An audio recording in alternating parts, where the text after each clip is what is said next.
মহান মে দিবস উপলক্ষে নয়াপল্টনে শ্রমিক সমাবেশ অনুষ্ঠিত। মহান মে দিবস উপলক্ষে রাজধানীর নয়াপল্টনে অনুষ্ঠিত হয়েছে শ্রমিক সমাবেশ।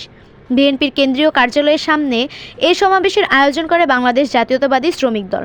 এতে অংশ নেন বিভিন্ন শ্রমিক সংগঠনের নেতাকর্মী ও সাধারণ শ্রমজীবী মানুষ। সমাবেশে বক্তারা বলেন, মহান মে দিবস শুধু একটি আনুষ্ঠানিকতা নয়, এটি শ্রমিকের অধিকার, আত্মমর্যাদা এবং ন্যায্যতা প্রতিষ্ঠার এক চিরন্তন চেতনার নাম। তারা অভিযোগ করেন, বর্তমান সময়ে শ্রমিকরা ন্যায্য মজুরি থেকে বঞ্চিত, নেই নিরাপদ কর্মপরিবেশ, বাড়ছে চাকুরি বিচ্যুতি ও শোষণ। বক্তারা আরও বলেন, একটি ন্যায্য সমাজ গঠনে শ্রমিকদের সম্মান, নিরাপত্তা এবং অধিকার নিশ্চিত করতেই হবে। শ্রমিকদের শক্তিশালী ভূমিকা ছাড়া কোনো গণতান্ত্রিক অগ্রগতি সম্ভব নয় বলেও তারা উল্লেখ করেন। উক্ত শ্রমিক সমাবেশে প্রধান অতিথি হিসেবে অনলাইনে যুক্ত ছিলেন বিএনপির ভারপ্রাপ্ত চেয়ারম্যান তারেক রহমান।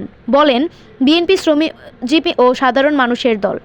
তিনি আরও বলেন, আগামীতে যদি বিএনপি সরকার গঠন করতে পারে তাহলে শ্রমজীবী মানুষের অধিকার প্রতিষ্ঠায় কাজ করে যাবে। এই সময় বিশেষ অতিথি হিসেবে বক্তব্য রাখেন দলের মহাসচিব মির্জা ফখরুল ইসলাম আলমগীর সহ কেন্দ্রীয় নেতৃত্ববৃন্দ। এই শ্রমিক সমাবেশে ঢাকা মহানগরের বিভিন্ন ওয়ার্ড ও থানা কমিটির নেতৃত্ববৃন্দ সহ লাখো মানুষ ব্যানার, ফেস্টুন সহ ও র্যালি নিয়ে সমাবেশে অংশগ্রহণ করেন।